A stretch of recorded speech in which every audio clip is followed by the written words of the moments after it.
I'm sorry about that. I was on the phone with my daughter right when you called there. She called me as soon as I got in the house. So anyway, are you going to lose Oh, are you good are you oh, going are you going to lose signal or are you going to be good for a minute? I should be good. I'm just driving through Randolph right now, so I think I have probably another 20 minutes or so. Oh, well that's good. You probably already know my main concern with Flat Creek. Just I don't know if I need to give you any background or not. I've been fishing that area for about 50 years now. As early as I can remember, I was about 3 or 4 years old going down there, and I've just seen a lot of crap go on in there. And right now it just happens to be in the best shape that I've seen it in my life. An individual named Curtis Hatterley has done a lot of cleanup down there, and it's just beautiful down there, and it just really torqued me to see muddy water in Flat Creek, which really shouldn't be there. And that was what happened initially. I have other concerns also, um, as do the water quality people and things of that nature, as far as water's warming up and algae growth and things like that. And you know, uh, the bottom line is, I understand private property and property development and things of that nature, and I think just more power to whoever that's going to do that. But I just don't want to pay for it or suffer the consequences from what's going on. And I don't know. Are you from Utah or from up here? Or? I grew up in Star Valley. My dad is Paul Stoffer. I don't know if you know him or not, but he was a second generation pharmacist up there in Afton and a prolific fly fisherman. And we've been fishing those rivers our whole life. I've been involved in probably the preservation of over 2,000 acres of property there in Star Valley, along the streams, and have developed spring creeks, for spawning habitat for probably, 20 miles of private spring creeks. So, I mean, I understand your concern, but when you understand the people you're dealing with, you realize that you're not paying for anything. We're actually improving the fisheries throughout the region significantly for your benefit. Well, that's another concern. I mean, I understand that it's a habitat enhancement or whatever the term is. That you're calling it, but enhancement for whom? It is private property. I don't see how I can go in there and benefit from the enhancement that's going on. Maybe the general area will improve, and I guess I can understand that. And there's our fish too. Everybody's fish that go into those ponds and are going to go out of those ponds and up and down and back and forth. And it just seems to me like the property owner is going to benefit from our fish, but we're not going to benefit from that Well, area. you actually do, because if you understand the effects that cattle have had on these old properties for lots of years, and they've ruined a lot of spawning beds. We've gone in and restored miles and miles and miles of spawning beds for cutthroat. And if you ask the game and fish, there's more cutthroat river in the Salt River right now than there ever has been. And that's because of private landowners who have done these stream restoration projects. I can, and I feel your pain on that. I've seen a lot of damage, and there's still areas of the salt that need to be addressed. And there are some steps that are being taken by the Department of Water Quality and people like that. They're going to start doing some E. coli testing and see if they can't help educate some of these people. And so I've seen that before. There's the good and the bad. There's a lot of people that really, try to do the right thing, and there's some people that either don't care or they don't know, they don't understand what they're doing. And so it's a lot of it's about education, and I can understand that too. But it just seems like, so many times things get developed in the wrong way, and then, there's rules broken and laws violated, and then suddenly, there's, oh, well, we're sorry, and a minimal fine, and then all of a sudden the rules come into play and persecute landowners that really don't deserve it when somebody else has been. I mean, it goes on and on. I've seen it in Utah. I actually grew up in Utah. I grew up in Grantsville, Utah, and I also lived up in the Uintas for a while. I was actually a Wyoming resident when I lived in the Uintas, just because of my gainful employment and my address. And I've been up here permanently now for close to 2 years. And, that's 90% of the reason I'm here is Flat Creek. It's just a unique area. And like I say, the stretch. I'm curious whose portion of Flat Creek you fish, because it's all private. Curtis Hatterley's. And okay. Yeah, I told him, I tried not to drop his name too much. He's a busy guy. But I'll tell you what, I have never, ever seen that stretch of creek better than it is now. It's the best I've ever seen it in my life. You didn't fish it back then when they had the cheese factory running. Because back when the cheese factory was running, they were dumping the whey protein into the stream. I did. You had the biggest rainbows in the world in there. I did fish it during that time. That's the best. Yeah, that's the best that stream will ever fish. It'll never fish like that ever again. I agree with you. We have a lot of history with Flat Creek.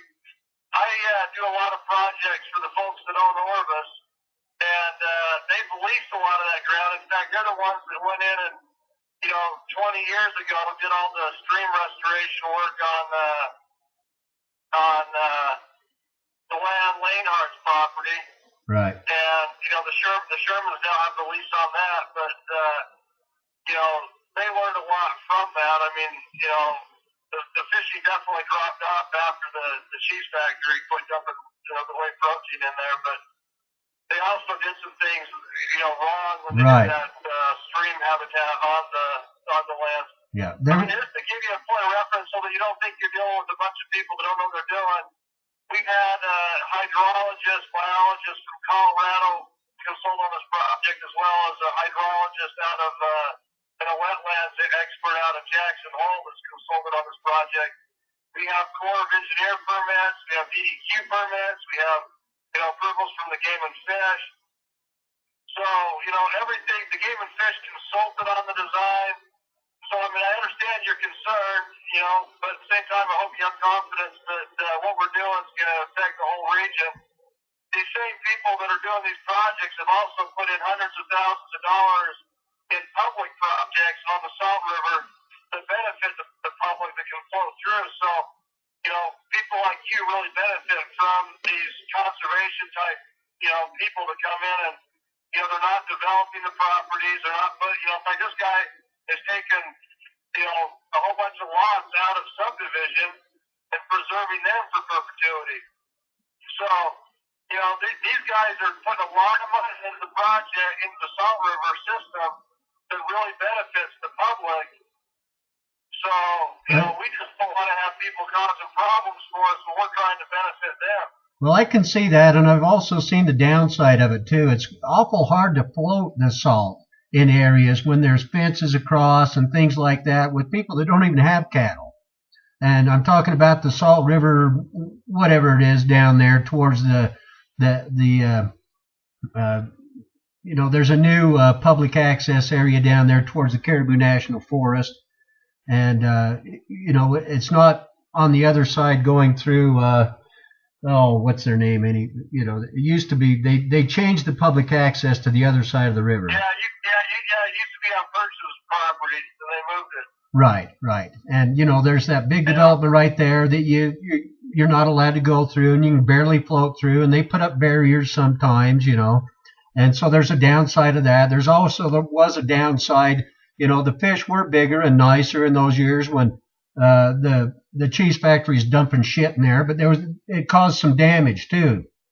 And, it wasn't all beneficial. There was a lot of algae, a lot of growth, a lot of things that build up over a certain amount of time, which is why they were required to stop doing it. And I understand the fish weren't as big, And I realize that, but you know, when it comes to the point where things are getting so polluted and so much algae that it's going to eventually be a detriment, then something needs to be done. And as far as the cutthroats go, I'd much rather catch one nice brown than 50 cutthroat, you know, and they're weak fish. That's why they died out. So, you know, I don't appreciate people going up Grays River and loading them up in a boat and hauling them off somewhere, you know, which is what the Game and Fish did. And they can deny it all they want. It's been seen. The brown is the animal fish. The brown is the premier fish. It's the one that fights the hardest. It's a great fish. It's got a mouth the size of most of those. I agree. The point the Game and Fish are going to take is that the brown's not native. Yeah, I know, and that's supposed to be the end of the discussion. Whoopee! I don't give a crap if they're native or not. They're a weak fish. That's why they died out. I wish they wouldn't have. I know, on the same point, I wish they wouldn't have eliminated the rainbows in the Salt River system. And you know how the rainbows are even, in my opinion, a better fish than the browns. Yeah, well, yeah, the rainbows are nice too, but what did they do? They started not consulting biologists and people that knew what they were doing, and all of a sudden they had a bunch of whirling disease going on because they didn't follow through on their act. And, you know, I do have to give them the benefit of the doubt because they're still miles ahead of the Utah fishing game. You know, there's no doubt about it. I mean, Utah's too late. I'm so sick of Utah talking about puke, you know, and I've seen things go down in Utah, you know, and they start throwing in dams and regulate. You know, this is such a unique area because there's nothing that really inhibits it. They pull water out, they put water, but there's no reservoirs. It's wild, you know, and the browns are part of that. And, you know, sure, give the cutthroat a chance, whatever, you know, but it's kind of hard to catch and release when they die on the bank, you know, and I just don't understand this reasoning of trying to eliminate the browns or cut them down just so that this other species can thrive. That doesn't make any sense to me. But again, you know, I'm not the most educated person, but it doesn't mean that I'm stupid either. So, you know, when you have a brown on the end, you know, last fall, this is just a quick example. I know that you're driving. Last fall, or a little bit earlier than that, you know, I stumbled down in there, and, you know, I'd finally got a chance to get back in there after rounding up some things I had to do in Utah. Get down on the Flat Creek, stumbled along a little bit too quick, and this brown flopped right on the bank, close to the bank, in one of the small holes there that we've all seen on Flat Creek, flopped over, hit the center of the stream, and came up out of the water, not like rolling. I mean, it came up out of the water and did a belly flop right in front of me. Like, you know, I mean, it was one of the coolest things I've ever seen in my life. I've never seen a cutthroat do that shit. Never. Never seen a rainbow do that either. Those fish are unique. They need to be protected, not loaded up in a boat and hauled off somewhere. And what did they do with those browns? Did they feed somebody with them? You know? Well, you know, the Game and Fish is an interesting group because they actually are now in the process of spawning out browns. So, you know, maybe they're taking an about face on that. I don't know. Well, I hope so. I own a property up in the Upper Valley where all the spring creeks come together and form the Salt River, and you know, the Game and Fish came up on my place and captured some of those native browns. They didn't haul them off, they just spawned them out. Right. So they could, you know, start a better species of browns. So, you know, I'm not going to get into discussion on that because that's not my, you know, I don't really have anything to do with that. But, you know, well, it's common sense. You know, Orvis and I have worked on a lot of stream restoration projects. We brought a lot of money, including, you know, public money. We work with, you know, different agencies to do lots and lots of stream restoration projects to make things better. And, you know, I feel like we've accomplished some pretty good things. You know, as far as stream barriers go, you know, nobody's supposed to block off a navigable stream. So, you know, if you have a problem floating down, you can't get through a fence, you got, you know, talk to the Game and Fish on that, or, you know, because we've never blocked off the stream on any project I've been part of. Well, I know it's a tough gig. You know, I mean, it happens, and I understand. You know, you get cattle that one or two go through, and pretty soon they go there. They do that, but not very often. Most of the time, these things. I mean, like I can't even remember the name of the place down there. I think you probably know which one it is down there. There's no cattle down in there. It's residential. So why is there any kind of a barrier going across there at all?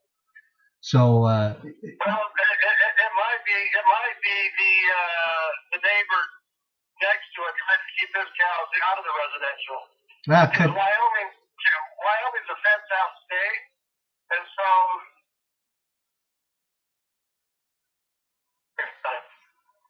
You might. Go ahead. It's a low water year last year that it stopped being fordable about mid-August. Right. In 2011 there was so much water in the Salt River that you couldn't even start fishing it until August. Somebody, Yeah. So the river itself, it's a spring creek really. It springs up right there by my place in Afton, and some years you got lots of water to float, and other years you just don't have hardly a lick to float in. So. Sure. But as far as warming up on Flat Creek, we're not taking any of those ponds. Don't involve any Flat Creek water. They involve water up south of the Salt River, and it's all pass-through water. And I mean, it might warm up the water a tad bit, but most of that water is groundwater that's moving through there that's super cold. It's like less than 50 degrees. Sure. So it's not going to affect. Flat Creek's going to get a lot better because of what we're doing. I mean, phenomenally better. Well, I'm glad to see that. I'm glad to see that, but from my limited, uneducated point of view, the water was muddy, and so I don't know.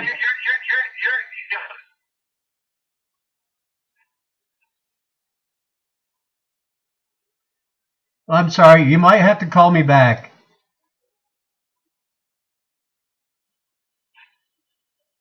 Yeah, I'm losing you. You might have to give me a call back.